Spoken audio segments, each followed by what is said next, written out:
नमस्कार। मध्य पूर्व में अचानक से एक बहुत बड़ा संघर्ष छिड़ गया। तो चलिए समझते हैं कि ये संकट आखिर कैसे और क्यों पैदा हुआ। तारीख थी 28 फरवरी 2026। इस दिन मध्य पूर्व का आसमान अचानक बिल्कुल खामोश हो गया। एक सन्नाटा छा गया। क्यों? क्योंकि लगभग सभी हवाई रास्ते बंद कर दिए गए और नतीजा, एक बहुत बड़ा हवाई गलियारा पूरी तरह से ठप पड़ गया। और देखिए, ये कोई छोटी मोटी रुकावट नहीं थी। जरा इसके पैमाने का अंदाजा लगाइए। तेहरान, बगदाद, बहरीन, दोहा, कुवैत और तो और तेल अवीव, इन सभी देशों ने एक साथ अपने हवाई क्षेत्र को आम उड़ानों के लिए, मतलब सिविलियन ट्रैफिक के लिए, पूरी तरह से बंद कर दिया। ऐसा ऐसा पहले कभी नहीं देखा गया था। जैसे ही आसमान बंद हुए, इसका असर सीधा दुनिया भर के बाजारों पर पड़ा। एकदम खलबली मच गई। जो बड़ी बड़ी ग्लोबल बीमा कंपनियां हैं ना, उन्होंने इस अचानक और बेहिसाब रिस्क को देखते हुए अपने हाथ पीछे खींचने शुरू कर दिए। ये समझिए कि ये एक आर्थिक सुनामी की पहली लहर थी। रिस्क इतना ज्यादा बढ़ गया था कि कोई भी इसे छूने तक को तैयार नहीं था। तो सवाल उठता है कि इस पूरे संकट की जड़ आखिर थी क्या? इसकी वजह थी एक बहुत बड़ा और सोची समझी रणनीति के तहत किया गया सैन्य अभियान। एक ऐसा ऑपरेशन जिसने पूरे के पूरे इलाके को हिलाकर रख दिया। देखिए, ये हमला किसी एक देश ने नहीं किया था। ये अमेरिका और इजराइल का एक जॉइंट मिशन था। और मजे की बात यह है कि इसके दो अलग अलग नाम थे और काम भी साफ साफ बटा हुआ था। अमेरिका का फोकस था ईरान की सैन्य क्षमता को तबाह करना।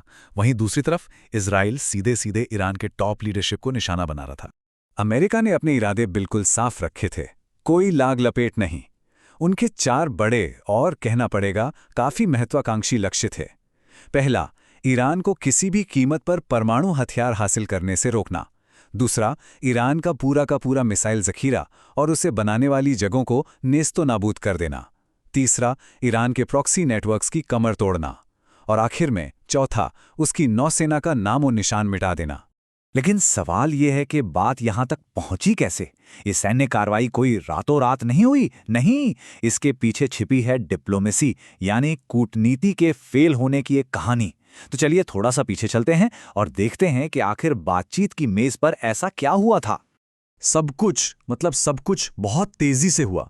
सोचिए, सिर्फ फरवरी के महीने में बातचीत के 3 राउंड हुए। 6 फरवरी को मस्कट में पहली मुलाकात हुई। 17 फरवरी को जब जिनेवा में दूसरा राउंड हुआ तो एक पल को लगा कि शायद बात बन रही है। लेकिन 26 फरवरी को जिनेवा में ही आखिरी दौर की बातचीत भी फेल हो गई और उसके ठीक 48 घंटे के अंदर हमले शुरू हो गए। बस इतनी सी देर लगी। तो सवाल फिर वही कि आखिर ये बातचीत टूटी क्यों?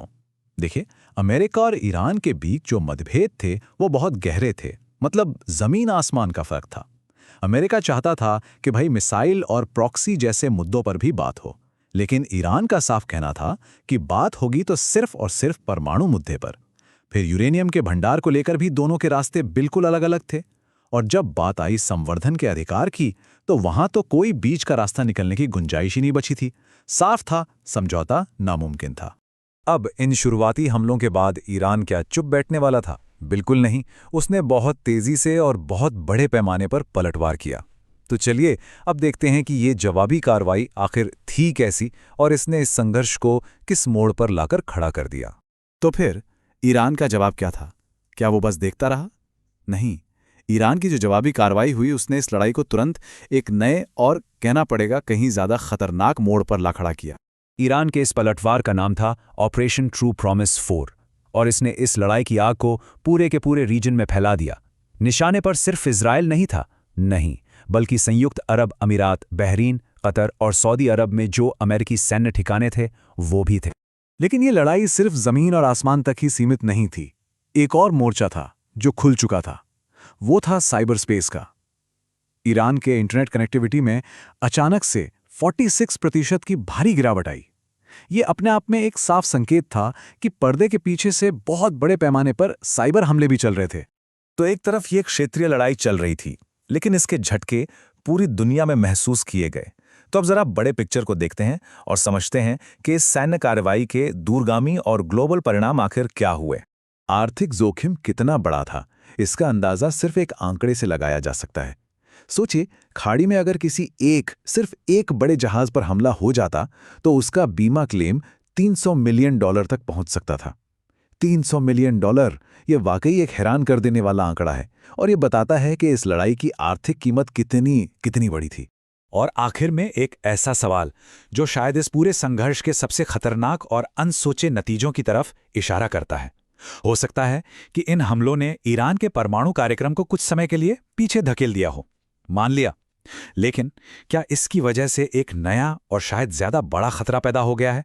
एक ऐसा खतरा जिसमें ईरान के जो बिखरे हुए न्यूक्लियर वैज्ञानिक हैं वो अपनी जानकारी, अपना ज्ञान किसी और देश या किसी आतंकी गुट को बेच दें? ये एक ऐसा सवाल है जिसका जवाब शायद आने वाले कई सालों तक पूरी दुनिया को परेशान करता रहेगा।